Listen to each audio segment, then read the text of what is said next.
नमस्कार दोस्तों, crime stories channel पर मैं राजेश आपका स्वागत करता हूं। दोस्तों, आज मैं आपको अपराध की जिस वारदात के बारे में बताने जा रहा हूं, वो वारदात रेवाड़ी हरियाणा में हुई थी। तो चलिए दोस्तों, जानते हैं कि ये वारदात कब और कैसे हुई थी। हरियाणा के जिला रेवाड़ी में एक कस्बा है धारूहेड़ा। इस कस्बे के नंदरामपुर बास रोड की रामनगर कॉलोनी के पास सड़क पर लोगों की भीड़ और पुलिस की मौजूदगी बता रही थी कि वहां कोई अनहोनी हुई है। दरअसल किसी राहगीर ने रामनगर कॉलोनी में सड़क किनारे एक खाली प्लॉट में एक युवती का खून से लथपथ शव देखा, तो उसने फोन करके ये सूचना पुलिस नियंत्रण कक्ष को दे दी थी। इस सूचना पर वहां पीसीआर की गाड़ी पहुंची। राहगीर की सूचना सही थी, इसलिए पीसीआर ने ये सूचना धारूहेड़ा इलाके की पुलिस को दे दी। सूचना मिलने पर धारूहेड़ा थाने के एसएचओ सुधीर कुमार अपने मातहतों के साथ घटना स्थल पर पहुंच गए। राहगीर ने पूछताछ में बताया कि वो दिल्ली से आया था और पैदल अपने घर की तरफ जा रहा था। तभी उसकी नजर खाली प्लॉट पर पड़ी शव पर गई, तो उसने पुलिस को सूचना दे दी।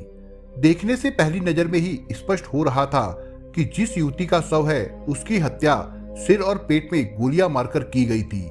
युवती के शरीर पर पुलिस को ऐसा कोई निशान नहीं मिला जिससे उसकी पहचान हो पाती।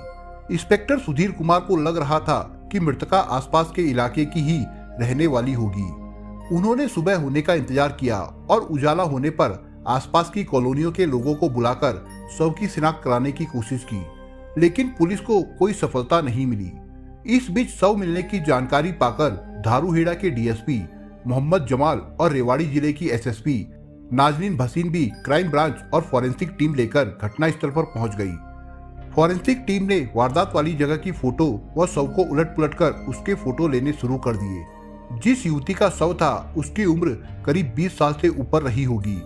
वो काले रंग की जीन्स और उसी रंग का बनियान पहने थी, जिसके ऊपर उसने गेहुए रंग की जैकेट पहन रखी थी। फॉरेंसिक टीम ने जब युवती की जीन्स और जैकेट की तलाशी ली तो उसकी जेब से उसका आईडी कार्ड और एक ब्यूटी पार्लर का विजिटिंग कार्ड मिला। विजिटिंग कार्ड किसी पेरिस ब्यूटी पार्लर दिल्ली का था, जबकि शव के साथ मिली आईडी में दीप्ति गोयल पुत्र हनुमान प्रसाद गोयल निवासी जिला हनुमानगढ़ राजस्थान लिखा था। आईडी मिलने के बाद दो चीजें साफ हो गई कि युवती की उम्र करीब 22 वर्ष थी और वो इस इलाके की रहने वाली नहीं थी। पुलिस के पास अब दो चीजें ऐसी थी जिससे उसकी शिनाख्त कराना आसान हो गया था।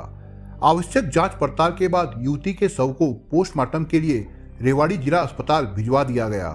चूंकि पुलिस को शक था कि कहीं युवती के साथ किसी तरह का दुष्कर्म तो नहीं किया गया है, इसलिए एसएसपी नाजनीन भसीन ने शव का पोस्टमार्टम एक मेडिकल बोर्ड द्वारा कराए जाने की संस्तुति दी। साथ ही दुष्कर्म के बिंदुओं पर भी जांच के निर्देश दिए। शव को पोस्टमार्टम के लिए भेजने के बाद डीएसपी मोहम्मद जमाल ने धारूहेड़ा कोतवाली में अज्ञात हत्यारों के खिलाफ युवती की हत्या का केस दर्ज करा दिया। इस मामले की जांच का दायित्व इंस्पेक्टर सुधीर कुमार को सौंपा गया। डीएसपी ने जांच अधिकारी की मदद के लिए धारूहेड़ा थाने के स्टाफ और सीआईए स्टाफ को मिलाकर एक विशेष टीम का गठन कर दिया। पुलिस ने सबसे पहले विजिटिंग कार्ड और आईडी प्रूफ के आधार पर जांच पड़ताल शुरू की। एक टीम को हनुमानगढ़ भेजा गया। दूसरी टीम ने विजिटिंग कार्ड पर लिखे फोन नंबरों पर कॉल करके छानबीन करनी शुरू कर दी। 5 घंटे की मशक्कत के बाद ये जानकारी मिल गई कि मृतका कौन थी।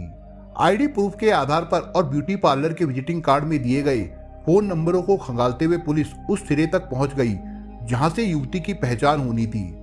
पता चला कि मृतका दीप्ति हनुमानगढ़ जिले के संगरिया निवासी एक प्रतिष्ठित व्यापारी हनुमान प्रसाद की इकलौती बेटी थी। उसकी मां का निधन हो चुका था।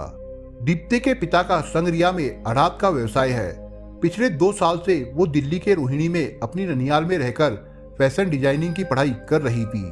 ननिहाल में फोन पर बात करने से पता चला कि दीप्ति 6 दिसंबर को पार्क में घूमने की बात कहकर घर से निकली थी, लेकिन उसके बाद वापस नहीं आई। ये भी पता चला कि पेरिस ब्यूटी पार्लर पर दीप्ति 2 घंटे ट्रेनिंग लेने के लिए जाती थी। संगरिया गई पुलिस टीम दीप्ति के पिता हनुमान प्रसाद को लेकर धारूहेड़ा लौट आई। उन्हें रेवाड़ी ले जाकर जब दीप्ति का शव दिखाया गया तो उन्होंने पहचान कर बता दिया कि शव उनकी बेटी दीप्ति का ही है। दीप्ति के शव की आधिकारिक रूप से पहचान हो चुकी थी। पुलिस ने कागजी खाना पूर्ति के बाद जांच पड़ताल तेज कर दी। अगली सुबह दीप्ति के शव का पोस्टमार्टम भी हो गया, जिसके बाद उसका शव उसके घर वालों के सुपुर्द कर दिया गया। पोस्टमार्टम रिपोर्ट से 2 बातें साफ हो गई। एक तो ये कि दीप्ति के साथ दुष्कर्म नहीं हुआ था, दूसरे उसे 2 गोली मारी गई थी।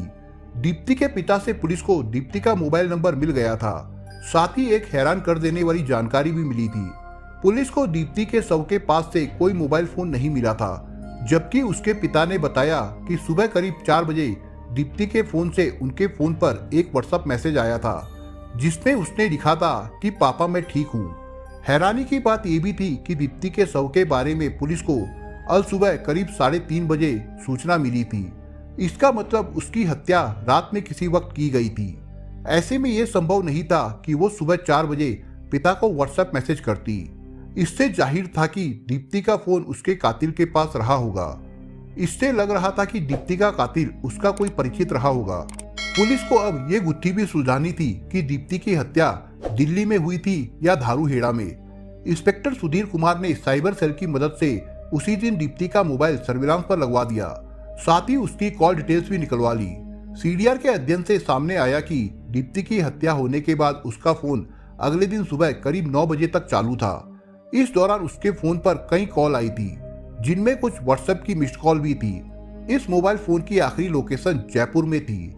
इसके बाद दीप्ति का फोन स्विच ऑफ हो गया था। पुलिस टीम को लग रहा था कि दीप्ति दिल्ली से धारूहेड़ा किसी अनजान शख्स के साथ तो नहीं आई होगी।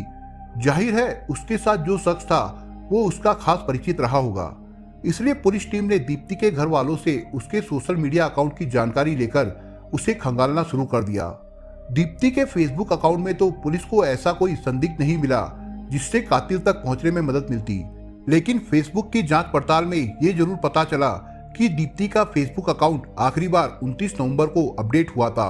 उस दिन दीप्ति ने ही एक मैसेज डाला था। इससे पहले उसने 27 नवंबर को दिमाग अपसेट होने का एक मैसेज डाला था। इससे पुलिस ने अनुमान लगाया कि संभवतः वो अपनी मां की मौत के बाद काफी दुखी रही होगी। पुलिस को अंदेशा हुआ कि कोई परिचित व्यक्ति दीप्ति की इस स्थिति का फायदा उठाना चाह रहा होगा। धारूहेड़ा पुलिस दीप्ति की हत्या की गुत्थी सुलझाने में बुरी तरह उलझ कर रह गई थी। उसकी हत्या किस कारण से की गई और वो दिल्ली से धारूहेड़ा कैसे पहुंची, इसका अभी तक पता नहीं चल पाया था। हत्यारों का कोई सुराग नहीं मिला था। ये खुलासा भी नहीं हो पाया था कि उसकी हत्या दिल्ली में की गई थी या हरियाणा में। अभी पुलिस प्रयासों में जुटी ही थी कि 11 दिसंबर की शाम को रेवाड़ी जिले के एसएसपी नाजनीन भसीन के पास सूरत पुलिस के एक उच्च अधिकारी का फोन आया, जिन्होंने बताया कि सूरत के सर थाना की पुलिस ने हेमंत लांबा नाम के शख्स को गिरफ्तार किया है, जिसने एक टैक्सी चालक तथा दिल्ली में रहने वाली अपनी प्रेमिका दीप्ति की हत्या करने का जुर्म कबूल कर लिया है। पकड़े गए युवक ने पुलिस को बताया है कि दीप्ति की हत्या करके उसने शव को धारूहेड़ा इलाके में फेंक दिया था।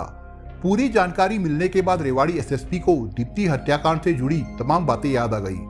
उन्होंने सूरत के पुलिस अधिकारी को आवश्यक जानकारी देकर अपनी टीम के तत्काल सूरत पहुंचने का आश्वासन दिया। उसी दिन उन्होंने पुलिस हेडक्वार्टर से डीएसपी हंसराज के साथ इंस्पेक्टर सुधीर कुमार को सूरत भेज दिया। देर रात तक रेवाड़ी से गई पुलिस टीम सड़क के रास्ते सफर तय करके सूरत के पुलिस स्टेशन सर थाना पहुंच गई, जहां उन्होंने एसएचओ टीआर चौधरी से मुलाकात की।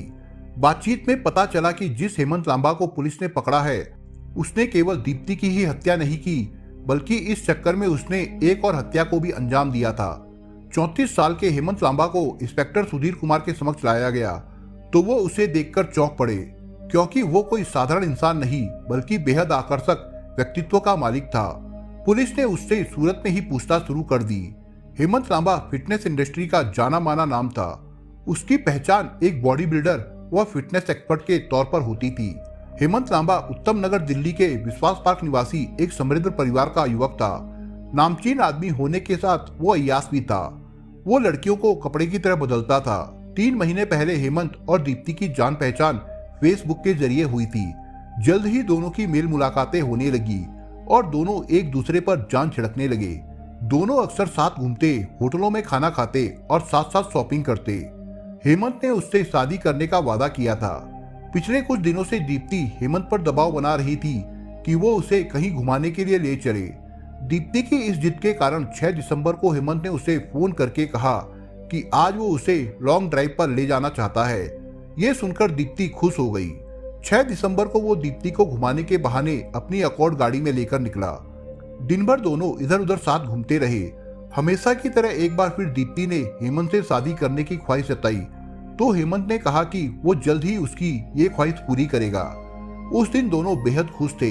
शाम को जब दीप्ति ने घर चलने के लिए कहा तो हेमंत बोला कि जब लॉन्ग ड्राइव पर निकले हैं तो घर जाने की क्या जल्दी है, अभी तो रात बाकी है, चलते हैं कहीं दिल्ली से दूर। कहते हुए हेमंत ने गाड़ी गुड़गांव की तरफ मोड़ दी। शाम का धुंधलका शुरू होते ही हेमंत ने शराब और बियर की बोतलें ले ली। फिर 2-3 घंटे तक इधर उधर गाड़ी घुमाते हुए हेमंत खुद भी शराब के पैक लेता रहा और दीप्ति को भी 2-3 बियर के कैन पिला दिए। रात के करीब 10 बजे जब हेमंत और दीप्ति दोनों पर शराब का अच्छा खासा सुरूर छा गया तो हेमंत ने गुड़गांव के पास एक सुनसान जगह पर गाड़ी रोक दी। सुनसान जगह देख हेमंत ने दीप्ति को अपनी लाइसेंसी रिवॉल्वर से एक के बाद एक 2 गोली मारकर उसकी हत्या कर दी। हत्या के बाद उसने शव को डिक्की में डाला और अगली सीट पर फैले खून को कपड़े व पानी से साफ कर दिया। इसके बाद उसने कार धारूहेड़ा की तरफ बढ़ा दी।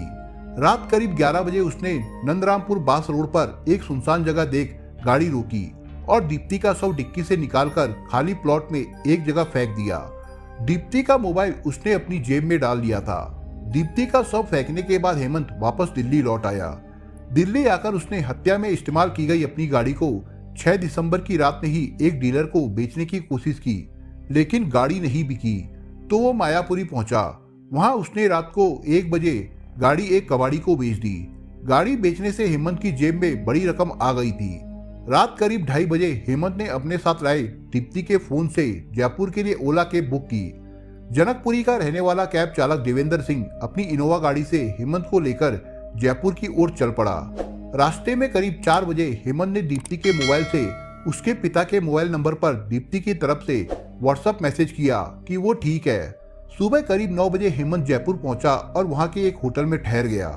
वहां उसने वाईफाई के जरिए दीप्ति के मोबाइल पर इंटरनेट चलाया तो उसे सोशल मीडिया पर चल रही खबरों के जरिए पता चला कि धारूहेड़ा पुलिस ने दीप्ति का शव बरामद कर लिया है और उसकी पहचान भी हो चुकी है। उससे हेमंत को लगा कि अब पुलिस जल्द ही ये भी पता लगा लेगी कि दीप्ति की हत्या किसने की है। उसे लगा कि अब पुलिस उस तक पहुंच जाएगी। हेमंत को अपने पकड़े जाने का डर इसलिए भी था क्योंकि उसने जयपुर आने के लिए जिस कैब को बुक किया था उसके लिए उसने दीप्ति के फोन का इस्तेमाल किया था। उसी फोन नंबर और गाड़ी के ड्राइवर की मदद से पुलिस उस तक पहुंच सकती है। हेमंत ने उसी वक्त फैसला कर लिया कि अगर उसे पुलिस से बचना है तो उसे इनोवा कैब के चालक की भी हत्या करनी पड़ेगी, वरना वो खुद फंस जाएगा। उसने सोचा कि देवेंद्र की हत्या करके कुछ वक्त इधर उधर छिपकर बिता लेगा। देवेंद्र सिंह की हत्या के बाद उसकी गाड़ी को भी बेच देगा। ये ख्याल आते ही हेमंत के दिमाग में एक और खतरनाक साजिश ने जन्म ले लिया। उसे लग रहा था कि वो देवेंद्र के मामले में पुलिस के हाथ कभी नहीं लगेगा क्योंकि उसकी कार उसने दीप्ति के फोन से बुक की थी। देवेंद्र की हत्या के बाद पुलिस के लिए उस तक पहुंचने की कड़ी टूट जाएगी। इसी साजिश को पूरा करने के लिए उसने एक दिन जयपुर में ही रुकने का मन बनाया। उसने ये बात ड्राइवर देवेंद्र को बता दी। देवेंद्र को पता ही नहीं था कि हेमंत के दिमाग में क्या खतरनाक साजिश चल रही है। उसी रात हेमंत किसी से मिलने के बहाने ड्राइवर देवेंद्र को अपने साथ अजमेर बाईपास एक्सप्रेसवे पर चंदबाजी के इलाके में ले गया। वहां उसने रास्ते में एक सुनसान जगह पर देवेंद्र को गोली मारकर उसकी भी हत्या कर दी। इसके बाद शव फेंककर वो उसकी इनोवा लेकर पहले अपने होटल पहुंचा, फिर वहां से कमरा खाली करके गुजरात के लिए रवाना हो गया। हेमंत ने सोचा था कि वो पहले देवेंद्र की इनोवा कार को सूरत में बेचेगा, फिर वहां से मुंबई चला जाएगा। अगले दिन वो इनोवा लेकर सूरत पहुंच गया। वहां पहुंचकर उसने एक होटल में कमरा ले लिया। इसके बाद उसने दिल्ली में अपने एक दोस्त को फोन करके दिल्ली में कुछ कार डीलरों के नंबर हासिल किए। दरअसल वो उनसे संपर्क करके सेकेंड हैंड इनोवा की कीमत जानना चाहता था। उसे पता चला कि इनोवा 8-9 लाख में बिक सकती है। सूरत में उसने गाड़ी बेचने के लिए एक डीलर से संपर्क किया तो सौदा 8 लाख रुपए में तय हो गया। इनोवा की ड्राइविंग साइड का एक शीशा टूटा हुआ था, उस पर खून के कुछ निशान भी थे। ये देख डीलर को शक हुआ तो हेमंत गाड़ी लेकर भाग निकला, लेकिन इससे पहले डीलर ने तुरंत पीछे लिखे नंबर पर फोन कर दिया। ये नंबर देवेंद्र के भाई अजीत का था, जो कार का मालिक था। कुछ गड़बड़ देख देवेंद्र के भाई अजीत ने अपने बड़े भाई देवेंद्र के मोबाइल पर फोन किया तो उसका नंबर स्विच ऑफ मिला। जिसके बाद देवेंद्र के भाई ने पलटकर उसी डीलर के नंबर पर फोन किया जिसने उसे फोन किया था। जिस वक्त सूरत में यह सब चल रहा था उसी वक्त पुलिस को जयपुर के चंदबाजी में सड़क किनारे एक युवक का शव पड़े होने की सूचना मिली। युवक को गोली मारी गई थी और किसी कार का शीशा भी टूटा पड़ा था। पुलिस ने टोल नाकों की सीसीटीवी फुटेज खंगाली तो एक इनोवा कार संदिग्ध नजर आई। उसके नंबरों के आधार पर कार मालिक दिल्ली निवासी अजीत सिंह से संपर्क किया गया।